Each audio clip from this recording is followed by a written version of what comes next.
Welcome back to ദൻസാസ് world. ഇന്ന് നമ്മൾ പച്ചരിയോ അതുപോലെ ഇഡ്ഡലി റൈസോ ഒന്നും യൂസ് ചെയ്യാതെ നല്ല ക്രിസ്പി ആയിട്ടുള്ള ഒരു ദോശേൻ്റെ റെസിപ്പി ആയിട്ടാണ് വന്നിരിക്കുന്നത്.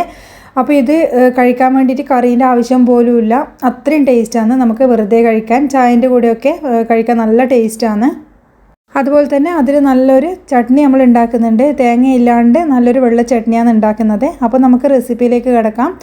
ഈ ഒരു ദോശ ഉണ്ടാക്കിയെടുക്കാൻ വേണ്ടിയിട്ട് ഞാൻ ഇവിടെ യൂസ് ചെയ്യുന്നത് ഉണക്കലരിയാണ്. നമ്മൾ സാധാരണ പായസം വെക്കുന്നില്ലേ, നമ്മൾ പാൽപ്പായസമൊക്കെ വെക്കാൻ വേണ്ടിയിട്ട് ഉപയോഗിക്കുന്ന അരിയാണിത്.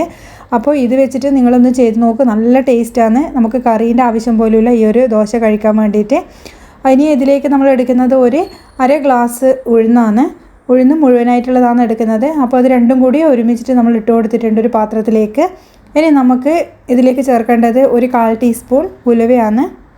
അപ്പോൾ ഇത് മൂന്നും കൂടി നല്ല പോലെ ഒരു 3-4 പ്രാവശ്യം ഒന്ന് കഴുകിയെടുത്ത് കൊണ്ടുവന്നിട്ടുണ്ട്. നിങ്ങൾക്ക് വേണമെങ്കിൽ അരിയും അതുപോലെ ഉഴുന്നൊക്കെ സെപ്പറേറ്റ് കുതിർത്ത് വെക്കാം, ഇഡ്ഡലിക്കൊക്കെ അരയ്ക്കുന്നത് പോലെ. പക്ഷേ ദോശയ്ക്ക് ഞാൻ സാധാരണ ഇതുപോലെ ഒരുമിച്ചാണ് ഇടാറുള്ളത്.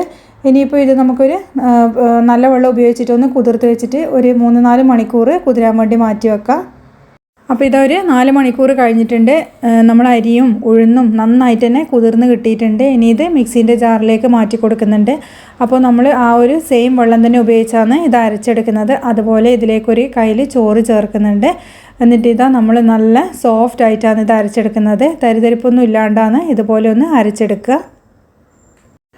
നിങ്ങൾ ചോറിന് പകരം വെള്ള അവിലുണ്ടെങ്കിൽ യൂസ് ചെയ്യാം, അല്ലെങ്കിൽ മട്ട അരിൻ്റെ അവിലായി കഴിഞ്ഞാൽ ഒരു 10 മിനിറ്റ് കുതിർത്തതിന് ശേഷം ഇതിലേക്ക് യൂസ് ചെയ്താൽ മതി.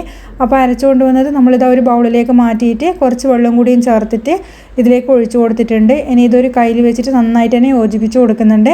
അപ്പോൾ കയ്യിൽ തന്നെ യൂസ് ചെയ്യണമെന്നില്ല, കൈ വെച്ചിട്ടായി കഴിഞ്ഞാൽ നിങ്ങൾക്ക് നന്നായിട്ട് ഇത് യോജിപ്പിച്ച് കൊടുക്കാം. അപ്പോൾ മാവ് നന്നായിട്ട് തന്നെ പൊങ്ങിക്കിട്ടും. അപ്പോൾ ഇവിടെ ഇപ്പോൾ നല്ല തണുപ്പാണ്. അപ്പോൾ മാവ് പൊങ്ങി വരാൻ ഭയങ്കര ബുദ്ധിമുട്ടാണ് ഈ ഒരു സമയത്ത്. അപ്പോൾ അതിനു വേണ്ടി മാവ് പൊങ്ങാനുള്ളൊരു ട്രിക്ക് ഞാനിവിടെ കാണിക്കുന്നുണ്ട്. ഒരു ഇതുപോലുള്ളൊരു പാത്രത്തിൽ നല്ല തിളച്ച വെള്ളം ഇവിടെ എടുക്കുന്നുണ്ട്. അത് നമുക്ക് ഇതിലേക്ക് ഒഴിച്ചു കൊടുക്കാം. എന്നിട്ട് നമ്മൾ ഫുള്ളായിട്ട് ഒഴിച്ചു കൊടുക്കരുത്, അതിൻ്റെ ഒരു അരഭാഗം മാത്രം നിങ്ങൾ ഒഴിച്ചു കൊടുക്കുക. എന്നിട്ട് നിങ്ങൾ മാവ് ഒഴിച്ച ആ ഒരു പാത്രം ഇതിൻ്റെ മേലേക്ക് വെക്കുക. അപ്പോൾ ഈ ഒരു വെള്ളത്തിൽ ഇതിൻ്റെ അടിഭാഗം മുങ്ങിപ്പോകാൻ പാടില്ല, തട്ടാൻ പാടില്ല. അപ്പോൾ നമുക്ക് മാവ് വെന്ത് പോകും, അങ്ങനെ ഒരിക്കലും ചെയ്യരുത്. അപ്പോൾ അടിയിൽ നിന്ന് ആ ഒരു മാവിന് നമുക്കതിൻ്റെ ഒരു ചൂട് തട്ടണം, അതിനു വേണ്ടി മാത്രമാണ് ചൂടുവെള്ളം ഒഴിച്ചു കൊടുക്കുന്നത്. അപ്പോൾ പ്രത്യേകിച്ച് ശ്രദ്ധിക്കുക, ഈ മേലെ വെച്ച പാത്രം അടിയിൽ ആ ഒരു വെള്ളത്തിൽ മുട്ടിപ്പോകാതിരിക്കാൻ വേണ്ടിയിട്ട് ശ്രദ്ധിക്കുക.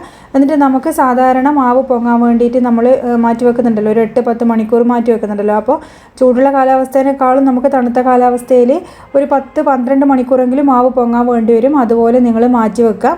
അപ്പോൾ സാധാരണ നല്ല ചൂടൊക്കെ ആണെങ്കിൽ നമുക്ക് മിനിമം ഒരു 6 മണിക്കൂർ ഉണ്ടെങ്കിൽ മാവ് നന്നായിട്ട് പൊങ്ങിക്കിട്ടും. അപ്പോൾ ഞാനിവിടെ ഒരു 10 മണിക്കൂറൊന്ന് മാറ്റി വെക്കുന്നുണ്ട്. അപ്പോൾ ഇതൊരു 10 മണിക്കൂറിന് ശേഷം രാവിലെ നമ്മൾ മാവ് നോക്കുമ്പോൾ അത്യാവശ്യം നന്നായിട്ട് തന്നെ പൊങ്ങി വന്നിട്ടുണ്ട്. അതിലേക്ക് ആവശ്യത്തിനുള്ള ഉപ്പും ചേർത്തിട്ട് നല്ലപോലെ ഇതൊന്ന് മിക്സ് ചെയ്തെടുക്കാം. അപ്പോൾ മാവ് കാണുമ്പോൾ തന്നെ നിങ്ങൾക്ക് മനസ്സിലാകും, നല്ല വെണ്ണ പോലെ തന്നെ പതഞ്ഞ് പൊങ്ങി വന്നിട്ടുണ്ട്.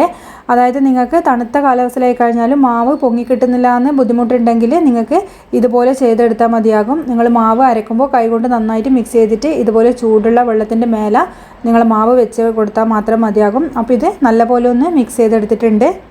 അപ്പോൾ ഇത് നമുക്കൊന്ന് മാറ്റി വെക്കാം. ഇനി ഇതിലേക്ക് വേണ്ട കറി ഒന്ന് തയ്യാറാക്കാം. അപ്പോൾ നമ്മൾ തേങ്ങ ഇല്ലാണ്ടുള്ള ഒരു വെള്ള ചട്നിയാണ് തയ്യാറാക്കുന്നത്. അപ്പോൾ ഈ ഒരു ദോശയ്ക്ക് നമുക്ക് കറി വേണമെന്നൊന്നുമില്ല, എന്നാലും കറി ഇല്ലാണ്ട് കഴിക്കാൻ ബുദ്ധിമുട്ടുള്ളവരുണ്ടാവുമല്ലോ. അപ്പോൾ അങ്ങനെയുള്ളവർക്ക് വേണ്ടിയിട്ടാണ് ഈ ഒരു സിമ്പിളായിട്ടുള്ള ചട്നി ഉണ്ടാക്കുന്നത്. ഇതിലേക്ക് നമ്മൾ എള്ളെണ്ണയാണ് ഒഴിച്ചു കൊടുക്കുന്നത്. അതിലേക്ക് ഒരു സവാള ചെറുതായി അരിഞ്ഞ് ചേർത്ത് കൊടുക്കുന്നുണ്ട്. അപ്പോൾ എള്ളെണ്ണ ചേർത്ത് കഴിഞ്ഞാൽ ചട്നിക്ക് നല്ല ടേസ്റ്റാണ്, ഒന്ന് തയ്യാറാക്കി നോക്കുക. അതുപോലെ അതിലേക്ക് 2 വെളുത്തുള്ളിയും 1 കഷ്ണം ഇഞ്ചിയും ചേർക്കുന്നുണ്ട്. പിന്നെ നമ്മളൊരു കഷ്ണം തക്കാളി, ഒരുപാട് തക്കാളി കൂടി പോകണ്ട, 2 പച്ചമുളകും ചേർക്കുന്നുണ്ട്.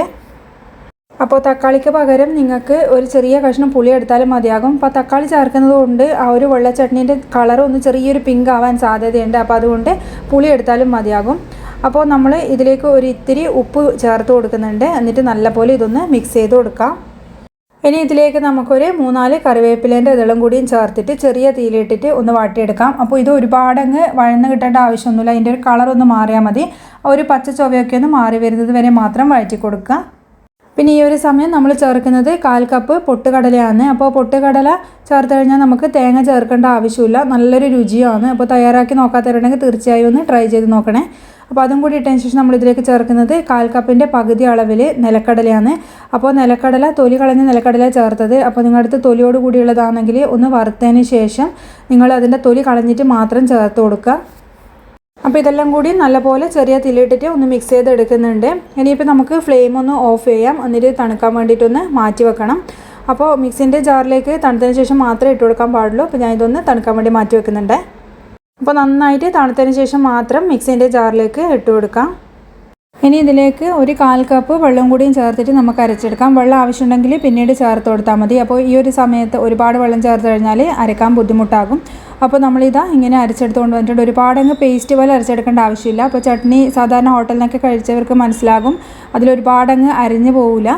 അപ്പോൾ ഇതൊരു ബൗളിലേക്കൊന്ന് മാറ്റി കൊടുക്കുന്നുണ്ട്. എന്നിട്ട് അതിലേക്ക് നമുക്ക് എത്ര ആവശ്യമുണ്ടോ വെള്ളം അതിനനുസരിച്ചിട്ട് ചേർത്ത് കൊടുക്കുക.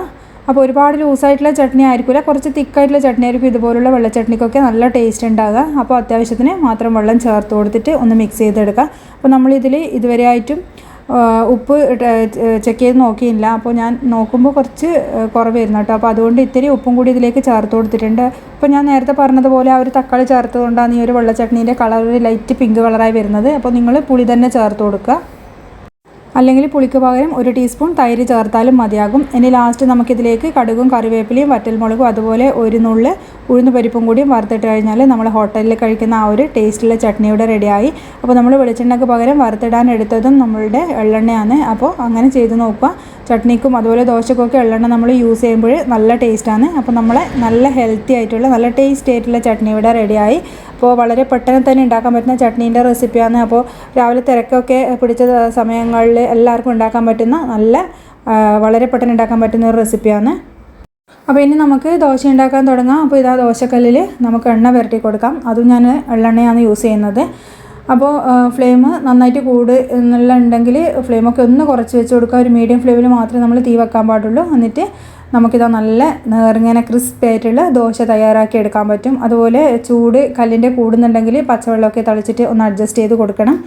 അപ്പോൾ നിങ്ങൾക്ക് എണ്ണ താല്പര്യം ഉണ്ടെങ്കിൽ എണ്ണ ഇതുപോലെ ബ്രഷ് ചെയ്ത് കൊടുക്കാം, അല്ലെങ്കിൽ നെയ്യാൻ താല്പര്യമെങ്കിൽ അങ്ങനെ ചെയ്ത് കൊടുക്കാം. അപ്പോൾ കുട്ടികൾക്കൊക്കെ കൊടുക്കുന്നതാണെങ്കിൽ നെയ്യ് പുരട്ടി കൊടുക്കുന്നതായിരിക്കും കൂടുതൽ ഹെൽത്തി ആയിട്ടുള്ളത്. അപ്പോൾ നിങ്ങൾക്ക് കാണുമ്പോൾ മനസ്സിലാവും നല്ല ക്രിസ്പി ആയിട്ടുള്ള നല്ല ഒരു ദോശയാണ്. അപ്പോൾ നമ്മൾ ആ ഒരു ഉണക്കലരി ചേർത്തുകൊണ്ട് തന്നെ അതിൻ്റെ ഒരു വെള്ള കളറെല്ലാം നമുക്ക് കിട്ടുക, കുറച്ചൊരു ബ്രൗൺ കളറായിരിക്കും ഇത് ഉണ്ടാകുക ദോശ. അതുപോലെ തന്നെ നമ്മൾ അരക്കാൻ യൂസ് ചെയ്തതും മട്ട അരിയാണ്. അപ്പോൾ അതുകൊണ്ട് തന്നെ കുറച്ചൊരു ബ്രൗൺ കളറായിരിക്കും കാണാൻ ദോശ, പക്ഷേങ്കിൽ കഴിക്കാൻ നല്ല ടേസ്റ്റാണ്. ഞാൻ നേരത്തെ പറഞ്ഞ പോലെ തന്നെ കറി ഇല്ലാണ്ട് തന്നെ കഴിക്കാൻ നമുക്ക് പറ്റും. അപ്പോൾ വീട്ടിൽ ഉണക്കലരിയൊക്കെ ഉണ്ടെങ്കിൽ തീർച്ചയായിട്ടും ഒന്ന് ട്രൈ ചെയ്ത് നോക്കുക. അപ്പോൾ ഞാനിവിടെ വെജിറ്റബിൾ കുറുമേൻ്റെ കൂടിയാണ് സെർവ് ചെയ്യുന്നത്. അപ്പോൾ എല്ലാവരും ഇതുപോലും തയ്യാറാക്കി നോക്കിയിട്ട് ഫീഡ്ബാക്ക് പറയാൻ മറക്കല്ലേ. അതുപോലെ ചാനൽ ആദ്യമായിട്ട് കാണുന്നവരാണെങ്കിൽ വീഡിയോ ഇഷ്ടമാവുകയാണെങ്കിൽ നിങ്ങൾ ലൈക്ക് ചെയ്യാനും ഷെയർ ചെയ്യാനും അതുപോലെ ഫാമിലിക്കും ഫ്രണ്ട്സിനും ഒക്കെ ഷെയർ ചെയ്യാനും ഒന്നും മറക്കല്ലേ. ഇനി അടുത്ത വീഡിയോയിൽ നമുക്ക് വേറൊരു റെസിപ്പിയുമായിട്ട് കാണാം. താങ്ക്